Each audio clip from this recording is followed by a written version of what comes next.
कृषि एक परिचय है, इंट्रोडक्शन की बात करेंगे एग्रीकल्चर की। जब एग्रीकल्चर की बात करते हैं आपके माइंड में क्या आता है, क्या चल रहा है आपके माइंड में इस टाइम पे? फूड सिक्योरिटी चल रहा होगा, है ना, कि इंडिया को फूड सिक्योरिटी मिलती है। किसी के माइंड में ग्रीन रेवोल्यूशन, हरित क्रांति आ गई होगी, तो किसी के माइंड में 16% 17% जीडीपी आ गई होगी। किसी के माइंड में स्वाइन बर्ड फ्लू आ रहा होगा, अभी रिसेंटली फैल गया। किसी के माइंड में स्वाइन फीवर आ, किसी के माइंड में कुछ हिस्ट्री चल रही होगी कि सर सिंधु घाटी की जो सभ्यता है, जो हड़प्पा मोहनजोदड़ो में हमें अवशेषों के दौरान मिले, उससे ऐसा ऐसा कुछ हुआ। बहुत सारी बातें आ रही है ना। ओके, तो कृषि की जब बात करते हैं, एग्रीकल्चर की जब बात करते हैं, तो सबसे पहले तो ये कि आप जब एग्रीकल्चर वर्ड को, कृषि शब्द को भारत के रेफरेंस से यूज करेंगे, तो भाई भारत के अंदर जो कृषि है वो बहुत महत्वपूर्ण है। क्यों महत्वपूर्ण है? क्योंकि कृषि एक ऐसा रोजगार है जिसके अंदर सबसे ज्यादा लोग जुड़े हुए हैं। अगर बात करें देश की आबादी की, तो हमारे देश की लगभग आधी आबादी जो है, 50% जो पॉपुलेशन है, वो किसके ऊपर डिपेंडेंट है? एग्रीकल्चर के। आधी आबादी, लगभग आधी आबादी का जो आजीविका का साधन है, जो रोजगार का साधन है, वो क्या है? कृषि है। कृषि की जब बात करेंगे तो हमारी जो परंपरागत कृषि थी और हमारी जो आधुनिक कृषि या आधुनिक खेती है, इसमें बहुत सारे परिवर्तन आते जा रहे हैं। कैसे परिवर्तन आ रहे हैं? जहां पे हमारा 1960 वाला जो दशक था, उसमें 1965 से पहले, हरित क्रांति के आने से पहले हम क्या कर रहे थे? हम हरित क्रांति के आने से पहले क्या करते थे? हम बिना खादों और बिना उर्वरकों के, बिना फर्टिलाइजर की, कही है ना, जो केमिकल्स है, रसायनों का उपयोग किए बिना खेती करते थे। आज हमारी खेती के अंदर बहुत सारे रसायन भी आ गए हैं, और सिर्फ खेती के अंदर रसायन नहीं आए हैं। अगर आप बाकी व्यवसायों की बात करेंगे जो कृषि से जुड़े हुए हैं, जिसे आप एलाइड सेक्टर कह देते हैं, उसके अंदर भी कितने सारे केमिकल्स का प्रयोग किया जाता है। आप ज्यादा दूर नहीं जाइए, आप ऑक्सीटोसिन की बात कर लीजिए। आप ऑक्सीटोसिन वर्ड सुनते ही समझ गए हैं, जिसको हम गाय के अंदर दूध उतारने के लिए, दूध निकालने के लिए, या फिर मिल्क लेट डाउन के लिए यूज करते हैं, है ना। उनका जो फोडर है, उनका जो चारा है, उसके ऊपर भी स्प्रे किया गया, पेस्टिसाइड डाले गए, वो उस चारे को खा के दूध दे रही है। वही पेस्टिसाइड का जो रेसिड्यू है, मतलब वो रसायनों के जो अवशेष है, वो दूध के अंदर आ रहे हैं, वो दूध हमारे शरीर के अंदर जा रहा है, हमें नुकसान दे रहा है। तो हमारी जो परंपरागत और आधुनिक खेती थी ना, इसमें बहुत सारे बदलाव, बहुत सारे परिवर्तन आ रहे हैं।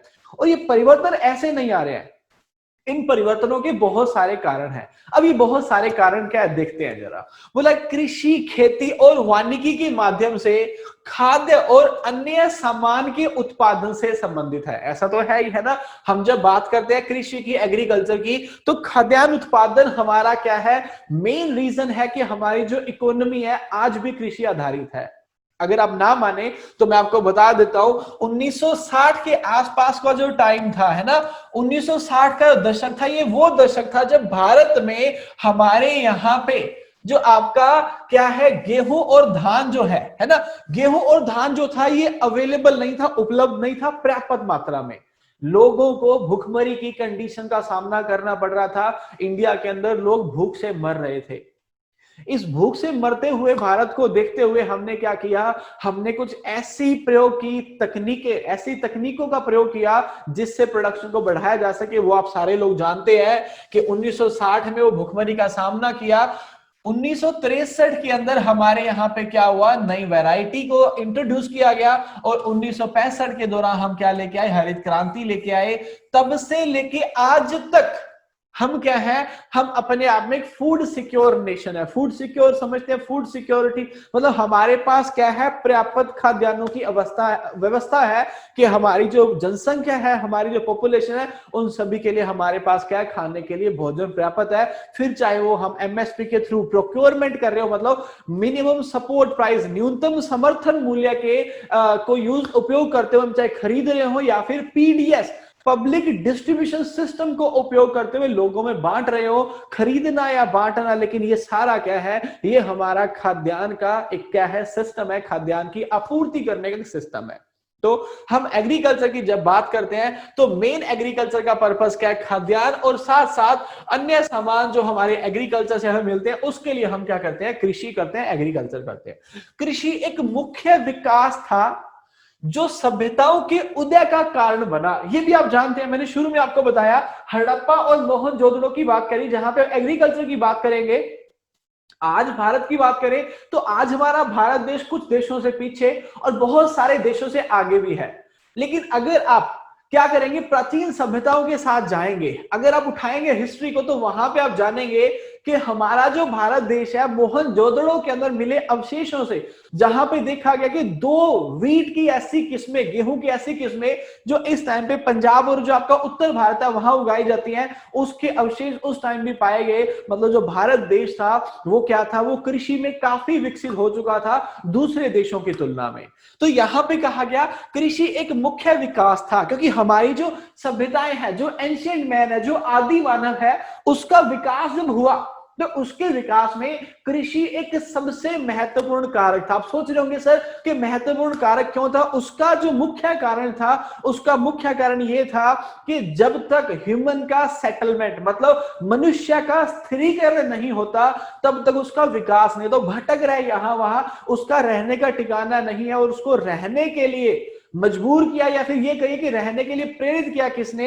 इसी कृषि ने। जब फसलों को लगाना मनुष्य ने स्टार्ट किया, तो उसके बाद हमारा जो मनुष्य है वो एक जगह पे स्थिर हुआ, एक जगह पे सेटल होना स्टार्ट हुआ। तो इसने वही कहा, कृषि एक मुख्य विकास था जो सभ्यताओं के उदय का कारण बना। इसमें पालतू जानवरों का पालन किया गया और पौधों को उगाया गया, जिससे अतिरिक्त खाद्य का उत्पादन हुआ। देखो इसमें क्या किया हमने, जब कृषि विकास हुआ तो हमने सबसे पहला तो देखो यहां क्या बोला गया, पालतू जानवरों की बात करी गई। उसके बाद क्या बोला गया, हमने पौधों या फिर फसलों की बात कर लो, जिससे क्या हुआ, देखो यहां पे अतिरिक्त खाद्य। अब ये बात तो मानते हैं ना यार, अगर आप सभ्यताओं की बात करेंगे, विकास की बात करेंगे, उद्भव की बात करेंगे, तो भाई बिजनेस जो ट्रेड है वो तो आएगा ही आएगा। मानते हैं इस बात को तो सारे लोग? ऐसा क्यों बोल रहा हूं? क्योंकि अगर आप विकास की बात करेंगे तो पैसा ही तो विकास कर रहा है ना।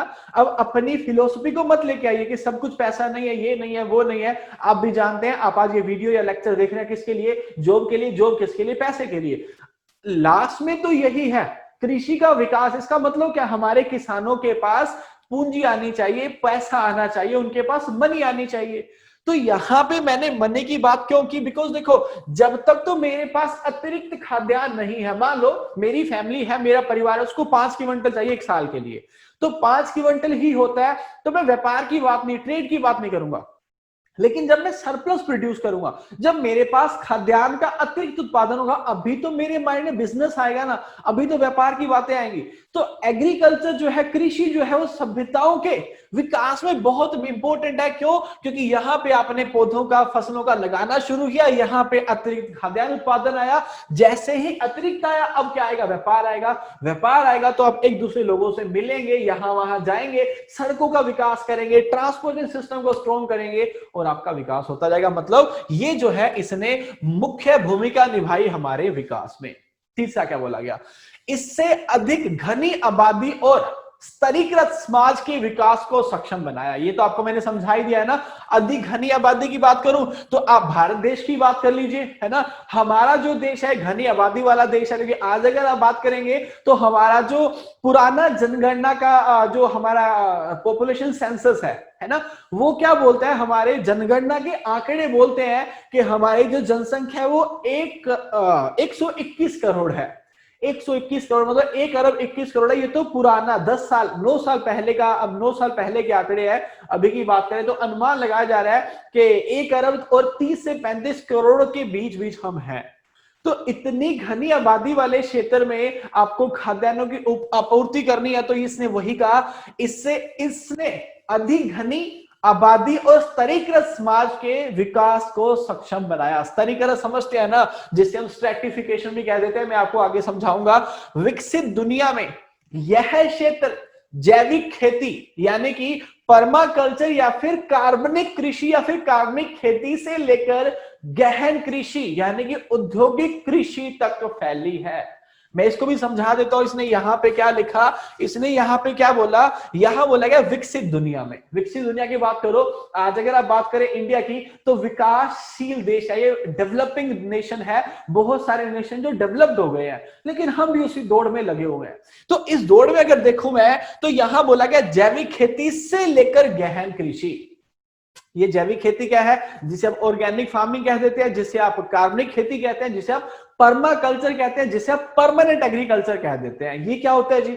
परमानेंट एग्रीकल्चर, जैसा कि नाम ही कह रहा है परमानेंट, है ना, जो हमेशा बनी रहे। तो जैविक खेती जो हमारे पर्यावरण को, हमारी मिट्टी को, हमारे पानी को नुकसान नहीं करती है, ये लगातार बनी रहेगी। तो ये अपने आप में क्या है, जो आपकी जैविक खेती है, लगातार चलने वाली है, टिकाऊ खेती है, सस्टेनेबल एग्रीकल्चर है। लेकिन विकसित दुनिया में जैविक खेती से लेकर गहन कृषि है। गहन कृषि का मतलब क्या हुआ? इंटेंसिव फार्मिंग, जहां पे आप छोटे एरिया में ज्यादा इनपुट्स का यूज करके, ज्यादा इनपुट्स का मतलब, अरे ज्यादा इनपुट्स का मतलब यार पेस्टिसाइड और फर्टिलाइजर, है ना, जो आपके क्या है, रसायन है, ज्यादा रसायनों का प्रयोग करके आप क्या करो, आप उत्पादन को बढ़ा दो। आज अगर आप देखेंगे तो भारत देश का जो रैंक है, भारत देश का जो स्थान है, गेहूं की बात कीजिए, चावल की बात कीजिए, सब्जियों की बात कीजिए, फलों की बात कीजिए, इन सभी में हमारा जो रैंक है, ये क्या है, इन सभी के अंदर हमारा रैंक कौन सा है? सेकंड रैंक है। तो हमारे देश को अगर आप देखेंगे तो हमारे यहाँ पे कृषि जोतों का जो आकार है वो काफी छोटा है। हमारे यहाँ पे जो कृषि योग्य भूमि है वो काफी कम है। लेकिन अभी भी क्या है, हम उत्पादन की दृष्टि से काफी आगे जा रहे हैं। उस आगे जाने का हमारा जो कारण है वो क्या है, हमारे यहाँ होने वाली गहन कृषि, हमारे यहाँ होने वाली इंटेंसिव फार्मिंग, हमारे यहाँ होने वाली हाई कॉस्ट इनपुट फार्मिंग, है ना, क्योंकि इनपुट इतने ज्यादा हम यूज करते हैं। आज अगर आप देखेंगे यंत्रीकरण या मशीनीकरण की बात कीजिए, पंजाब राज्य यंत्रीकरण और मशीनीकरण, जिसे आप अंग्रेजी भाषा के अंदर मैकेनाइजेशन कह देते हैं, उसमें काफी अग्रणी है। भारत देश की बात करें तो भारत देश में पंजाब का प्रथम स्थान है यंत्रीकरण या मशीनीकरण के अंदर। अब मशीनीकरण इतना बढ़ता क्यों जा रहा है? इसके बढ़ने का भी तो यही कारण है ना, कि मशीनीकरण बढ़ेगा, टाइम पे बुआई होगी, टाइम पे कटाई होगी, सारा कुछ टाइमली होता जाएगा, तो हमारा उत्पादन क्या होगा? बढ़ेगा। तो इन्हीं कारणों से, इन्हीं आधुनिक तरीकों से हम क्या है, उत्पादन को बढ़ा पा रहे हैं। ठीक है, थोड़ा सा इंट्रोडक्शन मैंने आपको दिया, आप समझ पाए। आगे चलते हैं, इसे कंटिन्यू रखते हैं। हमने बात की थी किसकी? हड़प्पा और मोहनजोदड़ो की। मोहनजोदड़ो के अंदर मेनली आपने अवशेष देखे जहां पे सिंधु घाटी की सभ्यता, सिंधु की बात करते हैं, सिंधु के किनारों पे ऐसा देखा गया। वहां पे क्या था? कृषि के अवशेष मिले। वहां पे दो किस्में गेहूं की देखी गई, जो आपका बार्ले है, जो है, उसको भी देखा गया, उसके भी अवशेष मिले कि उस टाइम पे भी ये वहां पे ग्रो किया जाता था। उसके बाद अगर आप आएंगे राजस्व की बात करेंगे, राजस्व समझते हैं आप, टैक्स कह दीजिए उसे यार, है ना। राजस्व के रूप में भी क्या पैसा नहीं दिया जाता था, उसे खाद्यान्नों के रूप में चुकाया जाता था। मतलब आप गेहूं, जौ या फिर चावल को देके अपना राजस्व चुकाते थे। तो मतलब पुराने काल से ही, पुराने टाइम से ही हमारे यहाँ पे क्या है, जो कृषि है उसका बहुत महत्व है, और कृषि जो है वो बहुत विकसित हो गई थी। लेकिन आज वो जो विकास है वो काफी आगे बढ़ गया है। अब आधुनिकता की जब बात करते हैं, आधुनिक कृषि की जब बात करते हैं, कि हमारे इंडिया में अब जो आधुनिक कृषि का स्तर है वो कहां तक पहुंच गया है, तो आधुनिक कृषि की बात करेंगे, कहता है आधुनिक सस्य विज्ञान या फिर एग्रोनॉमी, पौधों में संकरण, कीटनाशकों और उर्वरकों, मतलब आपके जो क्या हो गए, इंसेक्टिसाइड हो गए, और आपके जो फर्टिलाइजर हो गए, कीटनाशकों और उर्वरकों और तकनीकी सुधारों ने होने वाले उत्पादन को तेजी से बढ़ाया है। ये बात तो मानते हैं, है ना। हमने ये सारा कुछ हरित क्रांति के दौरान देखा है कि हमने कीटनाशकों का प्रयोग करके, उर्वरकों का प्रयोग करके, हमने साथ साथ सिंचाई की व्यवस्था को उन्नत करके अपने यहाँ के उत्पादन को बहुत बढ़ा लिया था। वही ये कह रहा है यहाँ पे। और साथ ही साथ यह व्यापक रूप से पारिस्थितिक क्षति का कारण भी बना है। ये भी जानते हैं, सारा कुछ पॉजिटिव, सब कुछ अच्छा नहीं हो रहा, नुकसान भी इसी मॉडर्न एग्रीकल्चर से हमें बहुत सारे हो रहे हैं। और इसने मनुष्य के स्वास्थ्य पर प्रतिकूल प्रभाव डाला है। अनुकूल नहीं, प्रतिकूल प्रभाव है। आजकल आप देखते होंगे कुछ टीवी पे ऐड आ रही होती है, मतलब एडवर्टाइजमेंट, है ना, आ रही होती है, उसमें कुछ वो लड़की से क्वेश्चन पूछा जाता है, वो कहते हैं भूल गई। तो फिर पोल्यूशन की बात कर रहा होता है कि पोल्यूशन से लंग्स वीक हो रहे हैं, मेमोरी वीक हो रही है, मतलब हमारी जो स्मरण शक्ति है वो कमजोर होती जा रही है। चलो वो तो पोल्यूशन की बात थी, लेकिन आज अगर आप कृषि की बात करें, हमारे एग्रीकल्चर की बात करें, तो इससे भी हम बहुत सारा प्रदूषण फैला रहे हैं। क्योंकि सिर्फ वायु प्रदूषण, ध्वनि प्रदूषण, ये तो हमने पढ़ा, लेकिन बीएससी एग्रीकल्चर के दौरान, है ना, हमारा कृषि संकाय का जब हमने ग्रेजुएशन 4 साल का किया, हमने इस बात को समझा और देखा लेकिन फिर भी आज इसे इग्नोर किया जाता है। हमारे किसान भी करते हैं, हम भी करते हैं। बताऊंगा कैसे। आज अगर आप बात करेंगे किसकी, उत्तर भारत की, उत्तर भारत के अंदर पंजाब और हरियाणा की जब बात करते हैं, और यूपी उत्तर प्रदेश तो उत्तर भारत का पार्ट है, साथ साथ पंजाब हरियाणा की जब बात करें, यहाँ पे जो फर्टिलाइजर है, जो आपके उर्वरक है, रसायनों का बहुत ज्यादा उपयोग किया जाता है। यूपी भी अग्रणी राज्यों के अंदर आता है, लेकिन हाँ अगर बहुत ज्यादा की बात करें, पर हेक्टेयर की बात करें, तो उत्तर भारत है, पंजाब और हरियाणा काफी आगे है। अभी जो उर्वरक है, इनसे क्या होता है, ये जो उर्वरक है आपको पता है, ये जाके क्या देता है, पोषक तत्वों की उपलब्धता को बढ़ा देते हैं।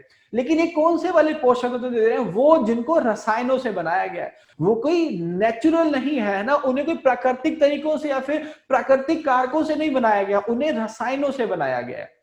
अब क्या होता है, आप जब यूरिया के बोरे, यूरिया के जो बैग होते हैं, उसको लाके मिट्टी में डालते हैं, जितना तो हमारे पौधे उपयोग ला पाते हैं वो ठीक, बाकी जो बचा हुआ अतिरिक्त यूरिया है, जो नाइट्रोजन है, जो नाइट्रेट फॉर्म के अंदर अवेलेबल है आपकी मिट्टी के अंदर, अब वो पानी के साथ नीचे लीच होके, लीचिंग आप जानते होंगे, मृदा विज्ञान के अंदर आएंगे तो लीचिंग की बात भी करेंगे, वो नीचे चला जाता है। अब जब नीचे चला जाएगा तो आपका पानी प्रदूषित कर देगा, जब मिट्टी के अंदर आपने रसायन डाले तो मिट्टी प्रदूषित कर देगा, और जब वोलेटिलाइजेशन होके, मतलब जब भाप बन के, जब वाष्पीकरण होके पानी ऊपर उठता है, तो उन्हीं रसायनों को फिर से साथ ले जाता है, वो रसायन एनवायरमेंट के अंदर, हमारे वातावरण के अंदर भी चला जाएगा। मतलब एयर जो है आपका, हवा का प्रदूषण भी कर दिया, मिट्टी का प्रदूषण भी कर दिया, पानी का प्रदूषण भी कर दिया, बताओ क्या बचा। तो एग्रीकल्चर से बहुत सारे नेगेटिव इंपैक्ट जो है, मतलब जो आपके क्या है, एक नकारात्मक प्रभाव है, वो भी हो रहे हैं, और हमारे स्वास्थ्य के ऊपर इन सभी कारकों का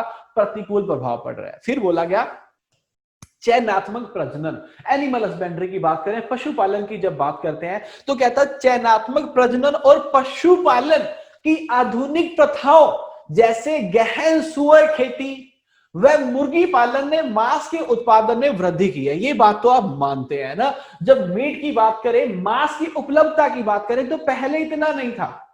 अंडों की बात करो, पहले इतने नहीं थे, लेकिन आज अंडों की और मांस की उपलब्धता बढ़ गई है। और आप उत्तर प्रदेश से सारे छात्र हैं, उत्तर प्रदेश वो राज्य है जहां पे मांस की उपलब्धता सबसे ज्यादा, उपलब्धता नहीं, मांस का उत्पादन मैं कहूंगा, मांस का उत्पादन जो है सबसे ज्यादा उत्तर प्रदेश के अंदर होता है। ये मांस कहां से आ रहा है, ये हमारे नए नए तरीकों से आ रहा है। आज हमने मांस के उत्पादन के लिए, मीट प्रोडक्शन के लिए बहुत नए नए तरीके सीख लिए हैं। आज नई नई ब्रीड है हमारे पास, बहुत सारी हमारे पास उन्नत किस्में आ गई है ना, उन्नत जो ब्रीड्स आ गई है ना, उनसे क्या होता है, उन्नत नस्लों से, किस्मों नहीं नस्लों से हमारे पास जो मीट का उत्पादन है वो क्या बढ़ता जा रहा है। अब देखिए, पिग फार्मिंग की बात हम कर रहे हैं, सुअर की खेती की बात कर रहे हैं, पहले इतनी नहीं होती, लेकिन आजकल काफी इसको प्रचलन मिलता जा रहा है, प्रचलित होती जा रही है। ये पोल्ट्री की बात करेंगे तो पोल्ट्री की तो बात ही क्या करना है ना, मुर्गी पालन जो है आपका दो भागों में विभाजित करते हैं। एक आपका बैकयार्ड पोल्ट्री, जिसे आप घर के अंदर पालते हैं, और एक आपका जो कमर्शियल व्यापारिक रूप से जो बड़े बड़े पोल्ट्री फार्म बनाते हैं वहां पे पालते हैं। तो मीट का जो प्रोडक्शन है, जो मांस का उत्पादन है, वो क्या है, हमारे चयनात्मक प्रजनन से और आधुनिक तरीकों से क्या है, बढ़ता जा रहा है। लेकिन इससे पशु क्रूरता, प्रतिजैविक दवाओं का स्वास्थ्य पर प्रभाव, वृद्धि हार्मोन और मांस के औद्योगिक उत्पादन में सामान्य रूप से काम में लिए जाने वाले रसायनों के बारे में मुद्दे सामने आए हैं। ये बात तो आप जानते ही हैं। मैंने शुरू में ऑक्सीटोसिन की बात करी थी, यहां पे ऑक्सीटोसिन के साथ साथ इसने क्या बोला, पशु क्रूरता। अब जो आप मांस उत्पादन के लिए पशुओं को पाल रहे हो, तो पशु क्रूरता वर्ड तो साथ साथ चलेगा ही चलेगा, उसे नहीं रोका जा सकता। फिर साथ साथ बोला गया प्रतिजैविक, मतलब एंटीबायोटिक दवाओं का स्वास्थ्य पर प्रभाव। मैंने आपको बताया कि हम जब फोडर के ऊपर पेस्टिसाइड डाल रहे हैं, या फिर कुछ केमिकल जब हम क्या कर रहे हैं, हमारे बर्ड्स को, हमारे जो मवेशी हैं, जो आपके पशु हैं, उनको दे रहे हैं, वो हमारी बॉडी के अंदर भी जाएगा ना। उसके बाद वृद्धि हार्मोन हम यूज करते हैं। फिर मांस के औद्योगिक उत्पादन के लिए उनको जल्दी जल्दी कैसे बढ़ाया जाए। जब आप पोल्ट्री की बात करते हैं, मुर्गी पालन की बात करते हैं, तो आपका मुर्गी पालन कहता है कि जो ब्रॉयलर पाले जाते हैं, जो मांस उत्पादन के लिए चूजे पाले जाते हैं, वो लगभग 40 से 45 दिन में बाजार में बेचने योग्य हो जाते हैं। तो अब ये 40 से 45 दिनों के अंदर वृद्धि कैसे लिया आपने? आपने वृद्धि लिया है, नई नई नस्लों का, नई नई किस्मों का विकास करके वृद्धि ली है, उन्हें ज्यादा फीड देके, उन्हें एक्स्ट्रा फीड देके, तो हम क्या करते जा रहे हैं, विकास की तरफ जा रहे हैं। लेकिन विकास के साथ साथ हमारे ऊपर क्या आते जा रहे हैं, प्रतिकूल प्रभाव भी आ रहे हैं। ठीक है, यहां तक मैंने बात की एग्रीकल्चर की। एग्रीकल्चर जो पास्ट में था, जो आपका हिस्ट्री के अंदर था, जो हमारा पुराना एग्रीकल्चर था, पुरानी कृषि थी। अब पुराने से हम कहां पे आएंगे, नए में आएंगे। नए में भी हमने ये जो बातें करी, ये हमारी आधुनिक कृषि की बातें करता है, जहां पे हम विकास के साथ साथ अपने ऊपर क्या है, नेगेटिव इंपैक्ट, मतलब एक गलत प्रभाव भी डाल रहे हैं। कहता है प्रमुख कृषि उत्पादों को मोटे तौर पर भोजन, रेशा, ईंधन, कच्चा माल, फार्मास्यूटिकल्स और उद्दीपकों में समूहित किया जाता है। ये समझते हैं ना, भोजन मतलब खाद्यान्न की बात कर रहे हैं, रेशा मतलब फाइबर की बात कर रहे हैं। मैं रेशा के लिए आपसे पूछता हूं, देखते हैं आप कितना आगे तक जा पाते हैं। अगर मैं रेशे की बात करूं, रेशे के लिए फसलों में आएंगे, मुझे पता है फटाफट से कॉटन बोल देंगे, आप जूट बोल देंगे, है ना, आप किसी और की बात भी करेंगे। एक काम करें, आपका चैट ऑप्शन खुला हुआ है, अब एक साथ लिखें, एक सिंगल वैसे में नहीं, 2 3 4 5 उदाहरण जो आपके माइंड में, दिमाग में इस टाइम पे आ रहे हैं ना, एक साथ लिख के मैसेज करेंगे। एग्रीकल्चर की बात करेंगे तो किस किस से हम रेशा प्राप्त कर सकते हैं, फाइबर प्राप्त कर सकते हैं। एक साथ लिखिएगा सारे, एक एक आंसर नहीं लिखना।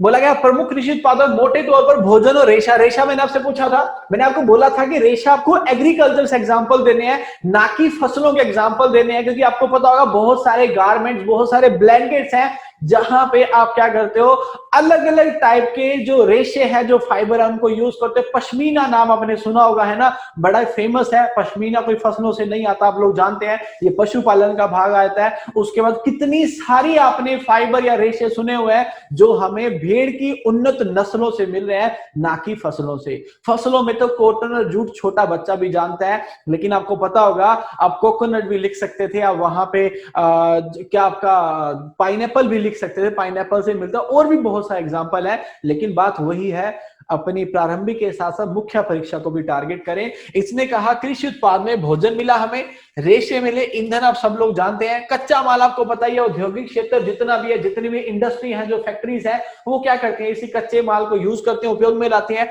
फार्मास्यूटिकल्स, फार्मास्यूटिकल की बात करूं, जो दवाइयों वाली कंपनी है, एग्रीकल्चर के बहुत सारे प्रोडक्ट्स यूज होते हैं। फिर बोला उद्दीपक, उद्दीपक मतलब जो हमारे अंदर क्या ले आते हैं, हमारे अंदर तेजी ले आते हैं, फुर्ती ला देते हैं, जो भी नशीले पदार्थ हो, मादक पदार्थों की बात कर ले, उद्दीपकों में समूहित किया जा सकता है। साथ ही साथ इसके अलावा सजावटी और विदेशी उत्पादों की भी एक श्रेणी है। मैं आपको लिखवाऊंगा सारे के सारे, टेबल फॉर्म के अंदर नोट्स में दूंगा, है ना, कि रेशे कौन कौन से फसलों से मिल रहे हैं, सजावटी सामान कहां से आ रहा है, या फिर यहां पे विदेशी उत्पाद कौन कौन से है। वर्ष 2000 से पौधों का उपयोग, जैविक ईंधन, बायोडीजल आप जिसे बोलते हैं, है ना, जेट्रोफा आपने सुना होगा। वर्ष 2000 से पौधों का उपयोग, जैविक ईंधन, जैव फार्मास्यूटिकल, फार्मास्यूटिकल नहीं, जैव, बायो वर्ड आ गया यहां पे, जैव फार्मास्यूटिकल, जैव प्लास्टिक, प्लास्टिक नहीं, बायोप्लास्टिक सर, जैव प्लास्टिक और फार्मास्यूटिकल के उत्पादन में किया जा रहा है। तो देखिए एग्रीकल्चर कितना इंपॉर्टेंट अपने आप में। कहने को हम लोग जब पढ़ते हैं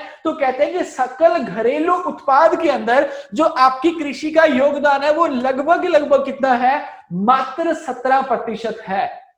अब 17% तो आपने कह दिया, लेकिन अगर आप बेस की बात करें, आज अगर मैं ये बोलूं कि मैंने 2 घंटे आपकी क्लास ली लेकिन पढ़ाया कुछ नहीं, सिर्फ एग्जाम के बारे में बताया, तो आप भी समझते होंगे कि पढ़ाने से कहीं ज्यादा इंपॉर्टेंट समझाना भी था कि कैसे कैसे पढ़ना है।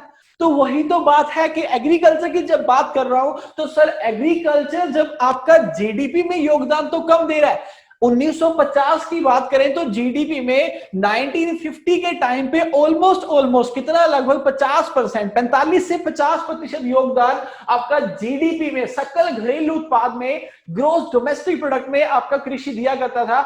लेकिन आज वो प्रतिदिन कम होता जा रहा है। क्यों कम होता जा रहा है? क्योंकि ये भारत देश के साथ नहीं है, विश्व के सारे देशों के साथ है। एक देश जब विकासशील से विकसित की ओर बढ़ता है तो वहां पे क्या होता है, औद्योगिकरण बढ़ता है। और जब औद्योगिकरण बढ़ता है तो आपका जो द्वितीयक सेक्टर है, जो सेकेंडरी सेक्टर है, जो सर्विस सेक्टर है, सेवा क्षेत्र है, उसके अंदर क्या होता है, जीडीपी का योगदान ज्यादा। और आपका जो कृषि है, जो एग्रीकल्चर है, जो प्राथमिक क्षेत्र है, जो प्राइमरी सेक्टर है, वहां पे क्या होता है, एग्रीकल्चर का योगदान कम होता है। ये ऐसा नहीं है, आप किसी भी देश का एग्जांपल लें, आप अगर ऐसा कहते होंगे कि भारत देश के अंदर किसान गरीब है और किसान हमारे आत्महत्या करते हैं, तो भूल जाइए सर, ये सिर्फ भारत देश के साथ नहीं है। आप यूएसए के अंदर जाइए, अपने आप में बहुत पावरफुल नेशन, आपने देखा होगा अभी अभी यूएसए के अंदर, अमेरिका के अंदर, जिसे यूनाइटेड स्टेट ऑफ अमेरिका बोलते हैं, वहां पे व्हाइट हाउस के अंदर कुछ लोगों ने घुस के हमला कर दिया। अब सोचिए, अपने आप में इतना पावरफुल देश होते हुए भी कोई व्हाइट हाउस के अंदर घुस जा रहा है, वहां पे भी फार्मर सुसाइड करते हैं। क्यों? क्योंकि वो अपने आप में एक विकसित देश है, वहां पे भी सेकेंडरी और सर्विस सेक्टर पे, जो द्वितीयक और आपका जो सेवा क्षेत्र है, वहां ध्यान दिया जाता है, वहां पे ज्यादा निवेश किया जाता है। एग्रीकल्चर जो है, कृषि जो है, वहां ध्यान नहीं दिया जाता। अब स्विट्जरलैंड की बात कीजिए, छोटा सा देश है, नाम सुना होगा आपने स्विट्जरलैंड का, छोटा सा देश है, बैंकिंग फैसिलिटीज पूरे विश्व को देता है और सिर्फ बैंकिंग फैसिलिटी के बेस पे पूरा अपना देश को चलाता है। ना तो वहां पे प्राइमरी सेक्टर है, मतलब प्राथमिक क्षेत्र है, ना वहां द्वितीयक, ना तो कृषि है, ना औद्योगिक क्षेत्र ज्यादा है। कृषि के लिए जो भी उनकी आवश्यकता है उसे वो इंपोर्ट करते हैं। लेकिन हाँ, भारत देश इतनी बड़ी आबादी होने का इंपोर्ट, आयात करने की स्थिति में नहीं है, हमें खुद उत्पादन करना पड़ता है। उस उत्पादन से हम क्या करते हैं, नई नई वस्तुओं का निर्माण करके उसे एक्सपोर्ट करते हैं, निर्यात करते हैं और पैसा कमाते हैं। इसीलिए एग्रीकल्चर हमारे लिए बहुत इंपॉर्टेंट है। समझ गए होंगे? आगे चलते हैं, मेरे हिसाब से आप मेरी बातों को समझ पा रहे होंगे। फिर बोला गया, विशेष खाद्यों में शामिल है अनाज, सब्जियां, फल और मांस। ये सारे लोग जानते हैं। रेशे में कपास, ऊन, सन, रेशम और सन यानी कि फ्लेक्स शामिल है। कच्चे माल में लकड़ी और बांस शामिल है। इससे हमें क्या मिल रहा है, आपकी जो वुड है, बांस तो आपको पता है, बांस आजकल बहुत फेमस हो गया। जब बांस की बात करेंगे तो बांस तो भाई सिर्फ एज अ रॉ मटेरियल, कितना जो बोटल्स हैं, टिफिन हैं, वो इससे बनाए जा रहे हैं। उद्दीपकों जो आपको अंदर स्फूर्ति ला देते हैं, उद्दीपकों के अंदर शामिल तंबाकू, शराब, अफीम, कोकीन और डिजिटल शामिल है। पौधों से अन्य उपयोगी पदार्थ भी मिलते हैं, जैसे कि रेजिन। रेजिन आपको पता ही होगा, है ना, अपने आप में एक सेमी लिक्विड या फिर सेमी सॉलिड प्रोडक्ट है, जिससे बहुत सारी चीजों का निर्माण होता है। पढ़ाएंगे आपको ये भी। जैव ईंधनों में शामिल है मीथेन या फिर जैव भार, जिसे बायोमास कह देते हैं ना, जो आपका रेसिड्यू, जो अवशेष है, उनसे मिलते हैं आपको। इथेनॉल आ गया, बायोडीजल आ गया, कटे हुए फूल, नर्सरी के पौधे, उष्ण कटिबंधीय मछलियां और व्यापार के लिए पालतू पक्षी, कुछ सजावटी उत्पाद है। तो जो पीछे हमने पढ़ा था, यहाँ पे आपने उनके एग्जाम्पल भी देख लिए, उदाहरण भी उनके देख लिए। अब आते हैं भारतीय कृषि पे। अभी तक तो हम बात कर रहे थे कृषि की, कि एग्रीकल्चर क्या है। एग्रीकल्चर की जब बात करेंगे तो सिर्फ आधुनिकीकरण अब भारत के अंदर नहीं है, ये आधुनिकीकरण पूरे विश्व के अंदर आ चुके हैं। पूरा विश्व आज केमिकल का प्रयोग करता है। बड़ी बड़ी कंपनियां हैं जो अमेरिका से बिलोंग करती है, अमेरिका की कंपनियां, लेकिन यहां पे आके अपने अच्छे अच्छे कारोबार ले रही है। वो क्यों ले रही है? क्योंकि भारत देश बड़ा है, एक नंबर ऑफ कस्टमर, यहां पे बहुत सारी संख्या में इन्हें उपभोक्ता मिल जाते हैं उन्हीं अपने उत्पादों के। तो विश्व की बात हमने कर ली। अब बात करते हैं भारत की, भारतीय कृषि की बात करते हैं। जब भारतीय कृषि की बात करूंगा तो बोला गया भारत एक कृषि प्रधान देश है। ये बातें आपने हिंदी वाले किताबों में बहुत पहले से पढ़ी हुई है और आज भी ये सच बात है। क्योंकि जब ये बात करता हूं कब, 1965 की, मैं हर बार इसी सन का उदाहरण क्यों लेता हूं, क्योंकि वो सन है, ये वो टाइम है जब भारत के अंदर हरित क्रांति आई थी। भारत के अंदर कृषि का विकास एक बड़े स्तर पे होना शुरू हो गया था। तो इस टाइम पे बात करता हूं तो लगभग 70% के आसपास जो जनसंख्या थी वो क्या थी, हमारी कृषि आधारित थी। अपने रोजगार के लिए कृषि पर आधारित थी, आजीविका के लिए वो कृषि पर आधारित थी। लेकिन जैसे जैसे क्या हुआ, अब हमारे यहाँ पे महंगाई बढ़ने लगी। लेकिन महंगाई बढ़ने के साथ साथ हमारा जो किसान है उसकी जो इनकम है वो नहीं बढ़ी। अब जब महंगाई बढ़ रही है लेकिन उसकी आय के जो स्रोत है वो उतने अच्छे नहीं है, तो वो क्या करेगा? अगर मैं ये बोलूं कि आज मैं जो काम करता हूं मुझे वहां से पैसा नहीं आ रहा, तो मैं क्या करूंगा? मैं उस काम को छोड़ के किसी और काम में जाऊंगा। तो ऐसा ही हमारे फार्मर्स ने किया, शिफ्ट होना स्टार्ट हो गए। तो धीरे धीरे ये जो 70% था, आज अगर बात करते हैं तो लगभग 48%, जो और भी कम होती जा रही है। 48% हमारी जो जनसंख्या है वो क्या, कृषि आधारित है। लेकिन 48% हो तब भी ये वाला जो लिखा गया आपका स्टेटमेंट, ये ठीक है, भारत एक कृषि प्रधान देश है। जब संसार के अधिकांश मानव असभ्य थे, उस समय भारतवासी कृषि में निपुण थे।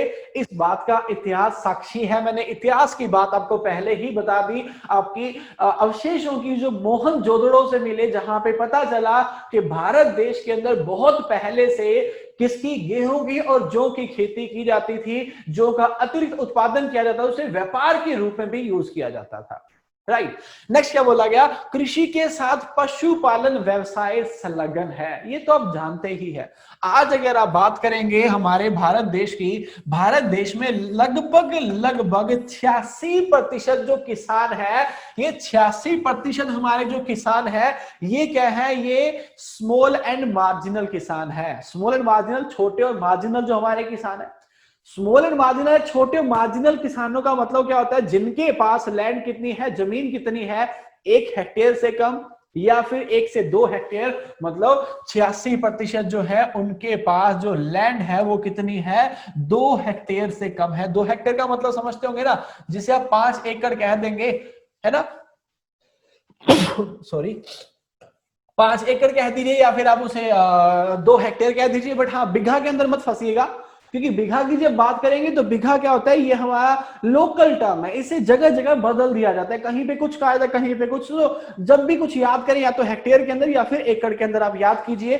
आपको पता है ये जो 86% किसान है, ये अपनी आजीविका के लिए सिर्फ खेती के ऊपर निर्भर नहीं है, ये घर के अंदर पशु भी पालते हैं। अब पशुपालन के अंदर इनके घर पे क्या हो सकता है, मवेशी हो सकते हैं। मवेशियों में क्या हो सकता है, जब बात करें गाय का हो सकती है, वहां पे भैंसे हो सकती है। अब यूपी के अंदर है तो सबसे ज्यादा जनसंख्या आपके यहाँ पे भैंसों की है ना।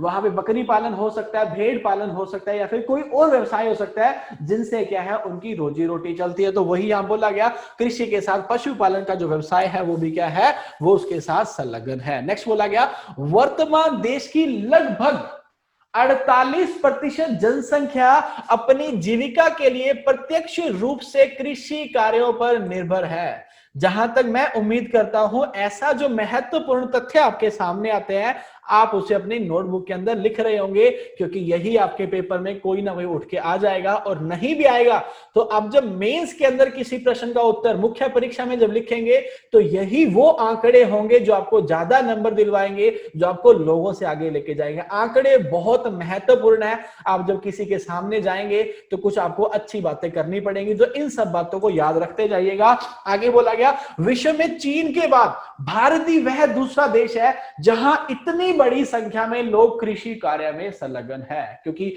पॉपुलेशन, जनसंख्या की बात भी करी जाए तो भाई चीन के बाद भारत ही दूसरा सबसे बड़ा देश है। उसके बाद क्या बोला गया, कृषि भारतीय अर्थव्यवस्था का मूल आधार है तथा देश की 50% कृषि से ही होती है।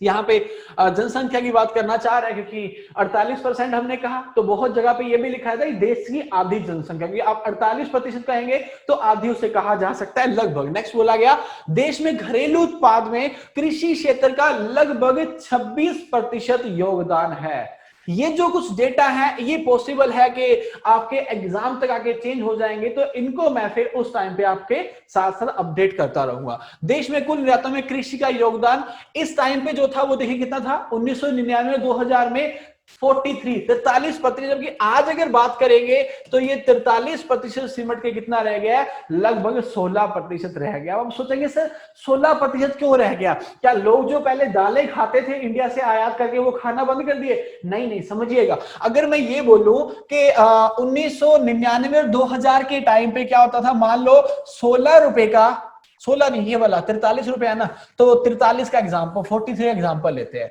मान लो उस टाइम पे 100 रुपए का हम निर्यात करते थे, 100 रुपए में से कृषि से संबंधित उत्पादों का निर्यात कितने का होता था, 43 का। अभी काम करते हैं, आज 2020 के अंदर आ जाते हैं, और आज भी हम क्या करते हैं, जो निर्यात करते हैं वो कितने करते हैं, 43 का करते हैं, लेकिन जो टोटल निर्यात है वो हमारा कितना हो गया, 300 रुपए का। अब मुझे बताइए, आपका एग्रीकल्चर का जो निर्यात है, जो एक्सपोर्ट है, वो तो उतना का उतना ही रहा, लेकिन कुल निर्यात जो है वो क्या हो गया, 100 से 300 रुपए हो गया। तो बताइए परसेंटेज में एग्रीकल्चर में कमी आएगी कि नहीं, हाँ और ना, यस और नो, आएगी कमी कि नहीं आएगी, आना पड़ेगा ना। तो ऐसा ही कुछ हुआ, एग्रीकल्चर अपने आप में ग्रो कर रहा होगा, लेकिन जिस रेट से, जिस दर से हमारी कृषि का विकास हो रहा है, उससे कहीं ज्यादा फास्ट रेट से, कहीं ज्यादा तेज गति से क्या हो रहा है, जो हमारे प्राथमिक और द्वितीयक सेक्टर है उनका क्या हो रहा है, उनका ज्यादा विकास हो रहा है। आगे क्या बोला गया, इसलिए कृषि को देश की अर्थव्यवस्था की रीढ़ की हड्डी कहा जाता है। भारत एक कृषि प्रधान देश है, अर्थव्यवस्था को रीढ़ की हड्डी कहते हैं, ये आप सारे लोग जानते हैं। देश की 1 अरब 20 करोड़ से भी अधिक जनसंख्या, 121 करोड़ तो पहले से ही है ना, 1 अरब 20 करोड़ से भी अधिक जनसंख्या का भरण पोषण कृषि के विकास से संभव है। क्योंकि जिस फूड सिक्योरिटी की बात मैं कर रहा था, जिस खाद्यान्न उत्पादन की बात मैं कर रहा था, जो 1960 की भूखमरी को देखते हुए इंडिया में लाई गई, आज वो हमारे लिए बहुत महत्वपूर्ण है। आज अगर एग्रीकल्चर, आज अगर किसान उत्पादन करना छोड़ दे, भारत के 130 करोड़ लोग भूखे मरना स्टार्ट हो जाएंगे। लेकिन बात यह है कि ये सब बातें मैं यहां खड़ा होकर बोल सकता हूं और आप वहां बैठ के सुन सकते हैं, इस पे कोई गौर नहीं करता। दिल्ली में जाके सड़कों पे हम लोग बैठ सकते हैं, लेकिन हम हमारे महत्व को नहीं समझ पा रहे हैं कि हम जिस व्हीट और राइस को, जिस गेहूं और चावल को उत्पादन करते हैं, अगर उससे 1 साल के लिए किसी और तरीके से चावल और राइस की जगह पे, चावल और आपके गेहूं की जगह पे कुछ और फसल का उत्पादन किया जाए, जिससे भरण पोषण 1 साल के लिए फार्मर का हो सके, किसान का हो सके। लेकिन देश में अपने आप जब डिमांड को देखा जाएगा, मांग को देखा जाएगा, उत्पादन को देखा जाएगा, तो अपने आप सब समझ आ जाएगा। आप मेरी बात को समझ पा रहे हैं? आप दिन के अंदर जब क्लास को खत्म करके ऑटो लेके जाते हैं, 10 रुपए का ऑटो मिलता है जी, 10 रुपए लेता है। रात में जाएंगे तो वही 10 रुपए वाला भाई साहब 50 या 100 रुपए मांगता है। क्यों? क्योंकि उस टाइम पे डिमांड ज्यादा और सप्लाई कम हो चुकी होती है। आज क्या चल रहा है, डिमांड कम है, हमने हरित क्रांति से नए नए तरीकों से उत्पादन को बहुत ऊपर ला दिया है। छोटा सा स्टेट है जी पंजाब, बट अपने आप में कितना सारा व्हीट और राइस प्रोड्यूस करता है। अगर यही व्हीट और राइस थोड़ा कम हो जाएगा, अपने आप जो रेट 15-20 रुपए किलो मिलता है वो 30 और 40 रुपए किलो हो जाएगा। लेकिन हम हमारे महत्व को नहीं समझ पाते हैं। आज भी ये जो जनसंख्या है 121 करोड़ की, इसका भरण पोषण किससे हो रहा है? इसका भरण पोषण सिर्फ और सिर्फ किससे हो रहा है? कृषि से हो रहा है। उसके बाद बोला गया, भारतीय कृषि मानसूनी जलवायु एवं सिंचाई पर निर्भर है। एक लाइन तो ये भी आपने पढ़ी है कि भारतीय कृषि को मानसून का जुआ कहा जाता है। क्यों जुआ कहते हैं? क्योंकि मानसून का पता नहीं है कब आएगा कब नहीं आएगा। अगर समय पे नहीं आएगा तो हम समय पे बुवाई नहीं कर पाएंगे, और समय पे बुवाई नहीं होगी तो हमारी जो फसल है उनको अनुकूल वातावरण नहीं मिल पाएगा, और अनुकूल वातावरण नहीं मिलेगा तो जो उत्पादन हमें चाहिए उतना हमें नहीं मिल पाएगा। तो भाई मॉनसून आगे पीछे हुआ तो मतलब उत्पादन कम ज्यादा हो जाएगा। तो वो कृषि क्या है? भारतीय मॉनसून का जुआ है। क्योंकि अगर आप सिंचाई की बात करें तो भारत देश में जो जितना एरिया अवेलेबल है, जितना भी क्षेत्र है, उसका सिर्फ 49%, पुराने आंकड़े कहूं तो 48%, नवीनतम आंकड़ों के साथ जाऊं तो 49% क्या है? सिंचित है। मतलब आज भी ज्यादा एरिया तो हमारे पास क्या है? असिंचित ही है। 51% जो एरिया है वो क्या है? हमारा असिंचित है। जबकि 50% जो हमारा एरिया है वो क्या है? 49%, 49% जो वो क्या है? सिंचित है। तो भारतीय कृषि जो है वो मानसूनी जलवायु और सिंचाई पर निर्भर है। फसलों का उत्पादन यहाँ की जलवायु, मिट्टी, स्थलाकृति आदि की पर्याप्त विभिन्नता है। एक बात और याद रखिएगा, अगर आप यूपीपीएससी, और मैं एक बात और बोलूंगा, मुझे पता है बहुत सारे बच्चों ने उन्होंने एडमिशन लिया है जिनका यूपीएससी मेंस मतलब जो ऑप्शनल है वो एग्रीकल्चर था। अगर आप ऑप्शनल को टारगेट करते हैं, मतलब चाहे वो यूपीपीएससी का हो या आपका यूपीएससी का हो, तो ये बातें आपके लिए बहुत महत्वपूर्ण बन जाती हैं कि इसने बोला फसलों का उत्पादन जो है यहाँ की जलवायु, मिट्टी, स्थलाकृति आदि की पर्याप्त विभिन्नता है। अब आपके दिमाग में बहुत सारे एग्जाम्पल आने चाहिए कि कहाँ की जलवायु के कारण कहाँ पे क्या हो रहा है, कहाँ पे मिट्टी कैसी है, वहां पे क्या होता है, कहाँ की स्थलाकृति मतलब टोपोग्राफी जिसे आप कहते हैं वो कैसी है, और उससे वहां पे क्या प्रोडक्शन हो रहा है। क्योंकि अगर आपके दिमाग के अंदर इन सब एग्जाम्पल, इन सब उदाहरणों के साथ साथ उससे जुड़े हुए उदाहरण भी दिमाग में आ रहे हैं, तो ये आपको फिर मुख्य परीक्षा के अंदर सहायता करेगा। यहां पर अनेक प्रकार से कृषि की जाती है। क्योंकि अगर आप ये बोलेंगे कि स्थलाकृति अलग है, मिट्टी अलग है, जलवायु अलग है, तो हमारे यहाँ पे कृषि या फिर खेती करने के तरीके होंगे वो भी अलग अलग होंगे, और जो ग्रो किया जाएगा वहां पे, जो उत्पादन वहां पे वो भी क्या होगा? अलग होगा। यही आप जानते हैं ना, पंजाब के अंदर कुछ और होता है, यूपी के अंदर कुछ और होता है, तो भाई आंध्र प्रदेश के अंदर कुछ और होता है। यहां पर अनेक प्रकार से कृषि की जाती है। भारत की कृषि पर वर्षा का प्रभाव अधिक पड़ता है, ये मैं आपको अभी अभी समझा चुका। आगे बढ़ते हैं। नेक्स्ट बोला गया भारतीय कृषि की विशेषताएं। अब जब भारतीय कृषि की बात करेंगे तो ये तो आपको बता ही दिया कि हमारी 48% जनसंख्या की आजीविका का प्रमुख साधन है, ये राष्ट्रीय आय का प्रमुख स्रोत है, कुल राष्ट्रीय आय का लगभग 5वां हिस्सा, क्योंकि लगभग 5वां हिस्सा का मतलब 20% हुआ। एग्जैक्ट बोलूंगा तो सकल घरेलू उत्पाद का 17% जो है वो कहां से आता है, एग्रीकल्चर से। सकल घरेलू उत्पाद क्या होता है ये आपको बाद में समझा दूंगा। उद्योगों को कच्चे माल की भरपूर आपूर्ति होती है, सूती वस्त्र, जूट, तंबाकू, शक्कर व वनस्पति आदि उद्योगों को कच्चे माल की पूर्ति कृषि द्वारा की जाती है। आप भी जानते हैं, जिस सेकेंडरी सेक्टर की बात आप करते हैं, द्वितीय क्षेत्र की आप बात करते हैं, जिसमें आपके क्या आते हैं, बड़े बड़े उद्योग आते हैं। इन उद्योगों को जो कच्चा माल मिलता है ये कहां से मिलता है, इन उद्योगों को जो कच्चा माल मिल रहा है आपकी कृषि से मिलता है। जिस सेवा क्षेत्र की आप बात करते हैं, आज अब यूपीपीसीएस या फिर यूपीएससी के अंदर जाके सेलेक्ट होंगे तो वे सामान नहीं बेचेंगे, अपनी सेवाएं देंगे। लेकिन आपको ये सेवाएं देने का अवसर क्यों मिल रहा है, क्योंकि हमारे यहाँ पे कृषि है। अभी आपने थोड़े टाइम पहले अखबारों के अंदर पढ़ा होगा किसान रेल के बारे में, किसान रेल पढ़ा होगा, जो क्या करती है, जो एग्रीकल्चर गुड्स हैं, जो कृषि की वस्तु उनको लेके जाती है। ये क्या है, दे तो सेवाएं रही है, लेकिन वो सेवाएं किस कारण से आई है, कृषि के कारण आई है। तो कितने सारे व्यवसाय हैं जो क्या है, कृषि आधारित है। कृषि अपने आप में खुद किसी पे आधारित नहीं है, बस हमारी कृषि ही वो है जो अपने आप में बुरे हालातों में, लेकिन इस कृषि के ऊपर जो जो सेक्टर टिका हुआ है वो सारे के सारे सेक्टर ग्रो करते जा रहे हैं। अब जिस मर्जी सेक्टर का नाम ले लीजिए, आप जोड़ के देखिए, आप इंश्योरेंस सेक्टर का नाम लीजिए, इंश्योरेंस सेक्टर जो आपको एग्रीकल्चर के अंदर इंश्योरेंस देता हो, है ना। फार्मर को इंश्योरेंस मिलता है कि नहीं मुझे नहीं पता, वो आपको ही पता है बातें सारी, लेकिन क्या इंश्योरेंस सेक्टर ग्रो नहीं कर रहा, कितना ग्रो कर रहा है।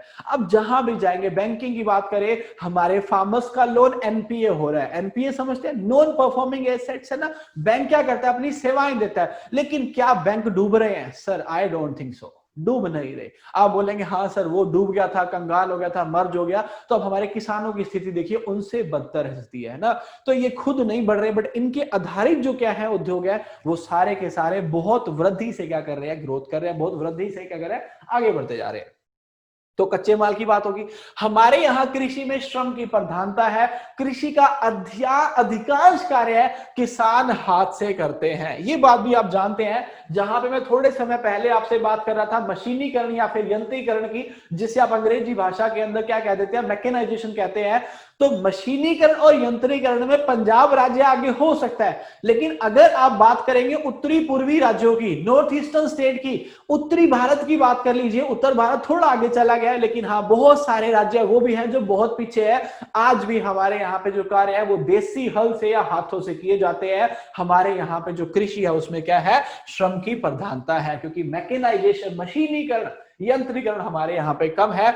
अन्य देशों की तुलना में हमारे यहाँ कृषि योग्य भूमि का क्षेत्रफल काफी कम है। हाँ ऐसा भी है कि आप बाकी देशों से तुलना करेंगे तो बहुत सारे देशों से हमारे यहाँ पे ज्यादा भी है, लेकिन आप देखेंगे चीन को देखेंगे, रूस को देखेंगे या फिर आप अमेरिका को देखेंगे तो इनके यहाँ के क्षेत्रफल से हमारे पास जो कृषि योग्य भूमि है वो क्या है, कम है। और उसके साथ साथ अगर मैं औसत कृषि जोतों के आकार की बात करूंगा, औसत कृषि जोतों आकार समझते हैं, एवरी लैंड होल्डिंग जो है वो भी हमारी क्या है, काफी कम है। इसे अपनी नोटबुक के ऊपर नोट कीजिए, 1.08 हेक्टेयर जो भारत में औसत कृषि जोतों का आकार है। एक तो मैंने आपको डेटा बताया था कि 86% जो किसान है हमारे क्या है, छोटे और सीमांत किसान है, स्मॉल एंड मार्जिनल फार्मर्स है। जबकि आपकी बात करें किसकी, एवरेज लैंड होल्डिंग की, मतलब औसत जोतों के आकार की, तो हमारा जो औसत जोतों का आकार है वो कितना है, 1.08 हेक्टेयर, जो काफी कम है अपने आप में। और यही रीजन है, अगर मैं ये बोलूं कि मेरे पास क्या है, मेरे पास एक ट्रैक्टर है और 2 एकड़ जमीन है, और आपके पास भी एक ट्रैक्टर है और 4 एकड़ जमीन है, और ये एक बंदा और है, इसके पास एक ट्रैक्टर है, 8 एकड़ जमीन है। ये 8 एकड़ जमीन पे एक ट्रैक्टर चला रहा है, आप 4 एकड़ पे एक चला रहे हो, मैं 2 एकड़ पे एक चला रहा हूं, तो खर्चा ज्यादा किसका आएगा, मेरा ज्यादा आएगा, मतलब प्रॉफिट किसे कम आएगा, मुझे कम होगा, तो मुझे तो फायदा नहीं हो रहा। ये मैं नहीं हूं, ये आज का हमारा किसान है, छोटी छोटी लैंड है, लेकिन उनके जो इनपुट कॉस्ट है वो बहुत ज्यादा है, जिससे क्या हो जाता है, उनके जो खर्चे है वो बहुत बढ़ जाते हैं और उनका जो लागत है वो बढ़ जाती है, और लास्ट में जो उनका क्या है, प्रॉफिट है, जो उन्हें फायदा होने वाला है वो कम हो जाता है। फिर बोला गया भारत में पैदा की जाने वाली फसलों में चाय, जूट, तंबाकू, कपास, तिलहन व मसाले आदि के कारण कृषि का अंतरराष्ट्रीय व्यापार में महत्वपूर्ण योगदान है। इससे भारत का अंतरराष्ट्रीय महत्व बढ़ा। मैंने आपको बताया था कि इस टाइम पे इंडिया जो एक्सपोर्ट करता है, जो निर्यात करता है, उसका 16% जो है वो कहां से आ रहा है? एग्रीकल्चर से आ रहा है, बाकी उसके अलावा अलग है। भारतीय कृषि का महत्व, क्या महत्व है हमारी कृषि का? एक महत्व तो पहले ही बता दिया कि 48% जो जनसंख्या है वो क्या है? कृषि आधारित है। तो यहां बोला गया रोजगार की दृष्टि से महत्व, तो सारे लोग समझ गए। रोजगार की दृष्टि से बात करेंगे तो 48%, आधी जनसंख्या जो है वो तो कृषि आधारित है। और उसके बाद बाकी भी जो उद्योग है उसमें से कितने सारे उद्योग है जो कृषि से कच्चे माल की आपूर्ति होने के कारण चल पा रहे हैं, वरना वो नहीं चल पाएंगे। फिर बोला, ये वाली बात मैंने आपको बताई दी, औद्योगिक विकास के लिए कृषि का महत्व। आप कितनी सारी इंडस्ट्री की बात करिए सर, है ना? आप जितना कुछ खाते हैं, समोसा खाया होगा तो साथ में एक छोटा सा पाउच आपको सैसे या फिर छोटी सी पुड़िया मिली होगी जिसके अंदर चटनी होगी, सॉस होगी। वो कहां से? ये औद्योगिक क्षेत्र से। चटनी तो किसान नहीं बनाता, सॉस तो नहीं बनाता, लेकिन बनी किससे? टोमेटो से, टमाटर से बनी है ना? अगर बात करें उद्योगों की तो भाई वाइन की जब आप बात करें, एक तो है शराब, वो ठीक है। वाइन की जब बात करेंगे, एक एक बोतल जो है वाइन की 2000, 3000, 5000 तक है। आती कहां से है? वही तो अंगूर से बनी ना, वो कहां से है? एग्रीकल्चर से। चिप्स की बात करें, वो 20 रुपए का पैकेट है, थोड़े से चिप्स है उसके अंदर, बना किससे है जी? एग्रीकल्चर के आलुओं से तो बनाया गया। कितने सारे ऐसे उत्पाद हैं जिसके अंदर प्रसंस्करण करके, मतलब प्रोसेसिंग करके हम क्या करते हैं, वहां पे उन उत्पादों की जो वैल्यू है, उन उत्पादों का जो मूल्य है वो बढ़ा देते हैं। कितना सारा औद्योगिक विकास है जो किस कारण से हो रहा है? कृषि कारण से हो रहा है। खाद्यान्न आपूर्ति में कृषि का महत्व, ये वाला मैं आपको पहले ही समझा चुका 1960 की भुखमरी वाला एग्जांपल देके। भारतीय विदेशी व्यापार में कृषि का महत्व, ये भी समझा चुका 16% वाला एग्जांपल देके। उसके बाद बोला गया सेवा क्षेत्र में कृषि का महत्व, ये भी आपको समझा चुका। किसान रेल की हमने बात करी, इंश्योरेंस सेक्टर की बात करी, बैंकिंग की बात कीजिए, जिसका मर्जी आप देख लीजिए, बैंकों का बिजनेस कितना सारा एग्रीकल्चर कृषि कारण चल रहा है। इंश्योरेंस सेक्टर अलग से है जो आपका कृषि के लिए है। अब रेल की, किसान रेल की बात करें, बहुत सारे और भी उदाहरण है जो क्या है? सेवा क्षेत्र के हैं, और वो किस कारण से है? बिकॉज ऑफ एग्रीकल्चर, कृषि के कारण से वो क्या हो रहा है? विकसित हो पा रहे हैं। आगे बढ़ते हैं। नेक्स्ट बोला गया भारतीय कृषि की समस्याएं।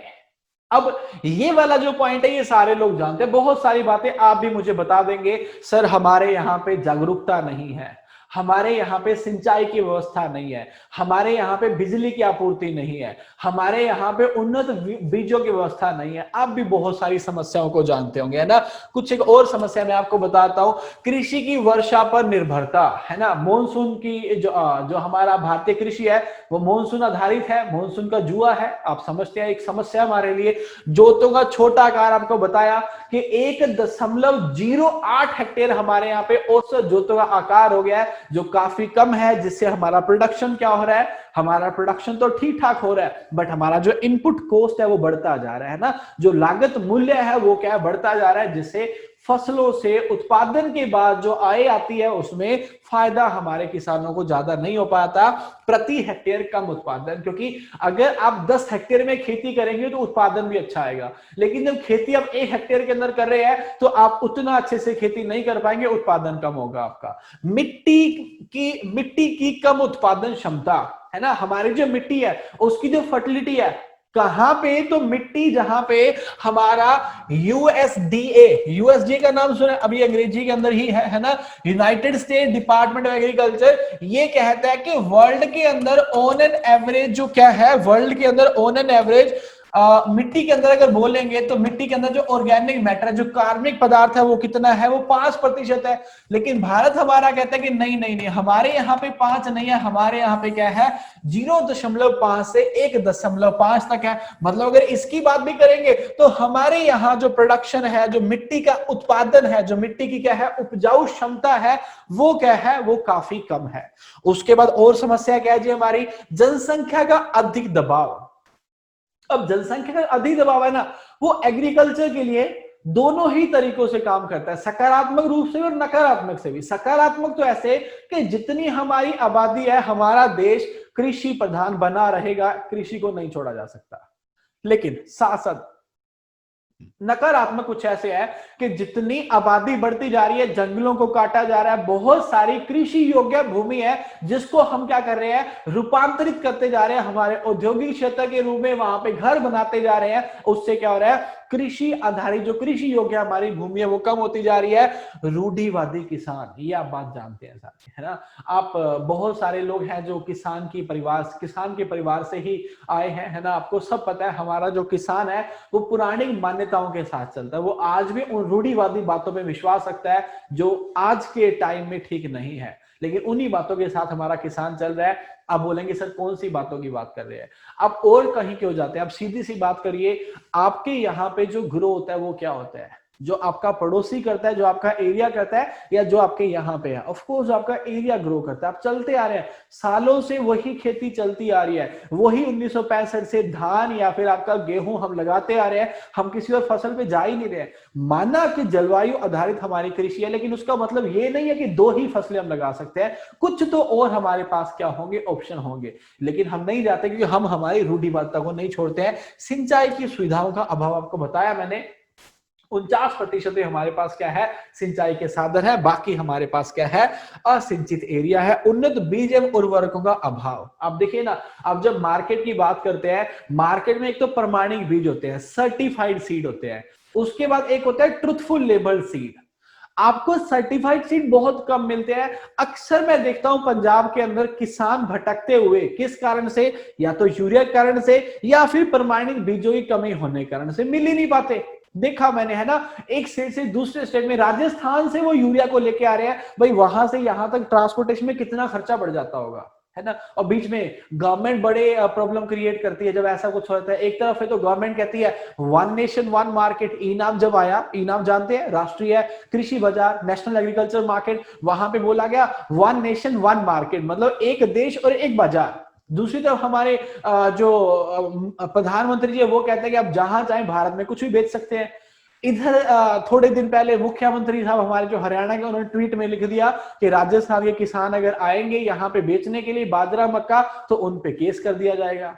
तो कहां पे जाएं किसान, है ना। तो कुछ ऐसी समस्या भी हम फेस कर रहे हैं कि हमारे यहाँ पे उन्नत बीज उर्वरक हमें नहीं मिल पाते हैं, सड़क और बिजली का अभाव है, आप समझते हैं, यातायात की सुविधाएं हमारे पास नहीं है, जागरूकता नहीं है हमारे किसानों के अंदर, ये हमारे किसानों के साथ भी प्रॉब्लम है।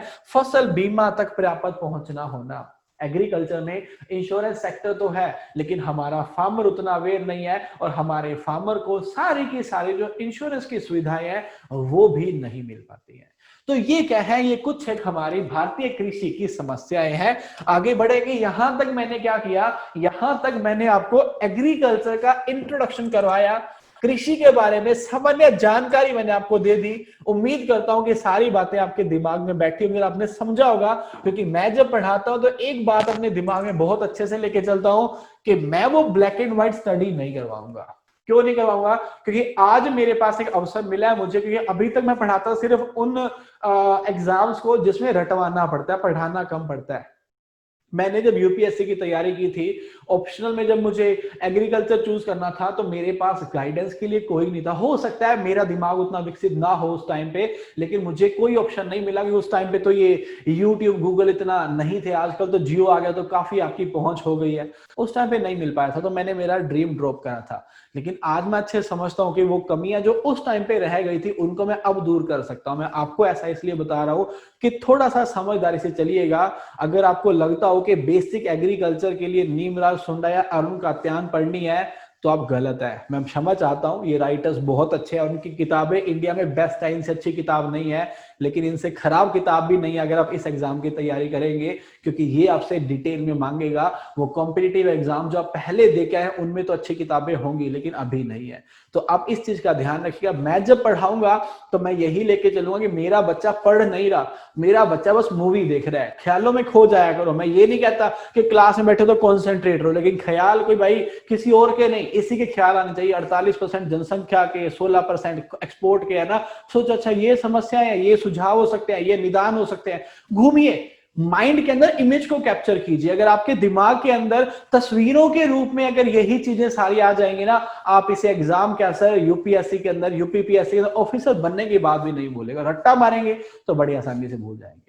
चलिए लास्ट पार्ट पे मूव करते हैं हमारी क्लास के। कुछ महत्वपूर्ण तथ्य मैं पढ़ता जाऊंगा और आप साथ साथ लिखते भी जाएंगे क्योंकि ये इंपॉर्टेंट है। तो मैं 1 बाय 1 पढ़ता हूं। हाँ, आपको सेम ऐसे नहीं लिखना, आप चाहें तो उसे शॉर्ट फॉर्म के अंदर अपनी नोटबुक के ऊपर जैसे आपको ठीक लगे वैसे आप लिख सकते हैं।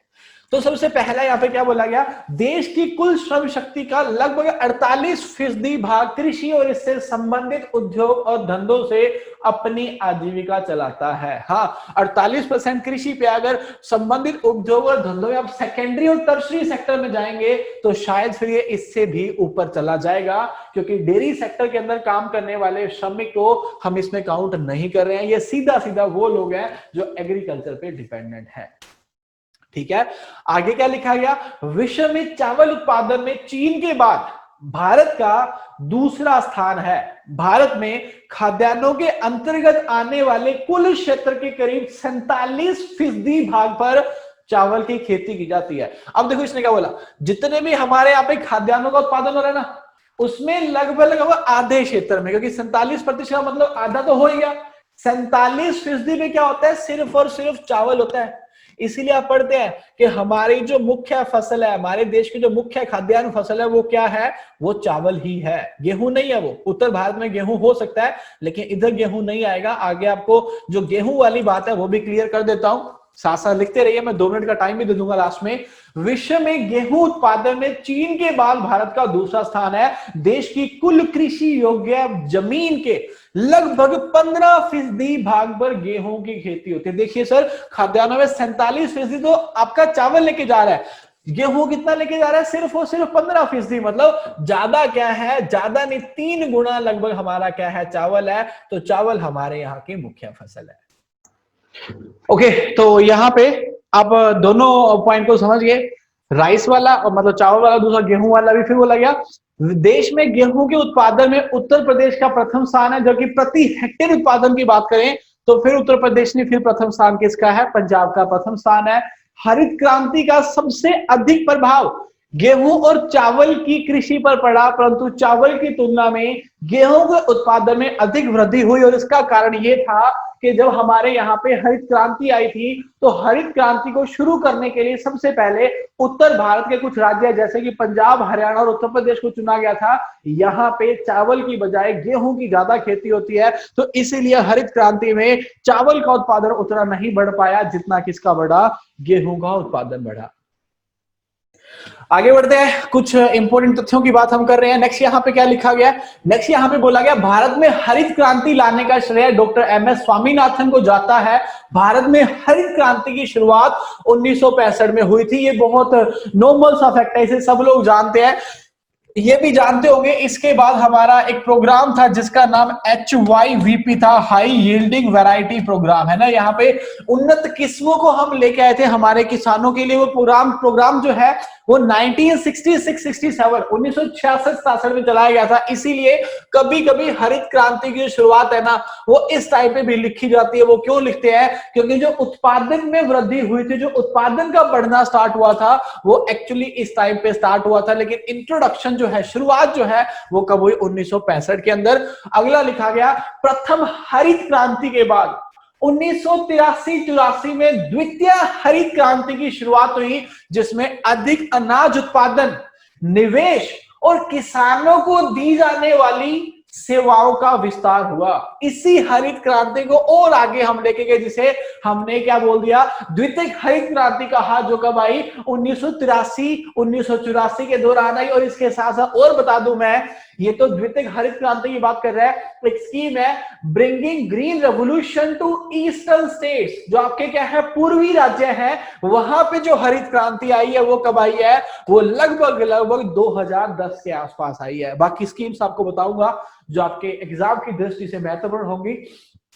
नेक्स्ट बोला गया, तिलहन प्रौद्योगिकी मिशन जो है वो कब आया, 1986 में। अब खाद्यान्नों के बाद हमारा जो ध्यान है वो कहां केंद्रित हुआ, वो तिलहनों पे हुआ। इसलिए तिलहन प्रौद्योगिकी मिशन की स्थापना 1986 में हुई। पोटाशियम फर्टिलाइजर का पूरी तरह से आयात किया जाता है, ये सारे लोग जानते हैं। जब पोटाशियम फर्टिलाइजर चाहे MOP हो या SOP हो, ये हम क्या करते हैं, हम आयात करते हैं, दूसरे देशों से मंगवाते हैं, क्योंकि हमारे यहाँ पे इन्हें बनाने खाने के लिए जो स्रोत चाहिए वो अवेलेबल उपलब्ध नहीं है। आम, केला, चीकू, खट्टे नींबू, नारियल, काली मिर्च, हल्दी के उत्पादन में भारत जो है वो कहां पे है, वो प्रथम स्थान पे है। उसके बाद लिखा गया भारत फलों और सब्जियों के उत्पादन में भारत का जो स्थान है वो दुनिया भर में दूसरा स्थान है, जबकि पहला स्थान किसका है, पहला स्थान आपका चीन का है। ये सारे आंकड़े आपको तब काम आएंगे जब आप मेंस में कोई ना कोई क्वेश्चन देख लेंगे, प्रश्न देखेंगे इससे पूछा हुआ, और अगर नहीं भी आया तो प्री के बाद जो मेंस मुख्य परीक्षा है वहां पे जब आप लिखेंगे ना, ये आंकड़े ही आपको नंबर दिलवाएंगे, क्योंकि लिख तो कोई भी लेगा, लेकिन लिखने का तरीका जब समझोगे आप तब पता चलेगा ये आंकड़े कितने महत्वपूर्ण है आपको नंबर दिलवाने के लिए। नोट कीजिए, फिर आगे बढ़ते हैं। चलिए, उम्मीद करता हूं आप सभी ने लिख लिया होगा, लिखने के साथ साथ अपने दिमाग के अंदर भी रख लिया होगा, याद भी कर लिया होगा। यहाँ पे हमारा आज का जो कक्षा और आज का जो टॉपिक और आज का जो सेशन था उसे हम समाप्त करेंगे।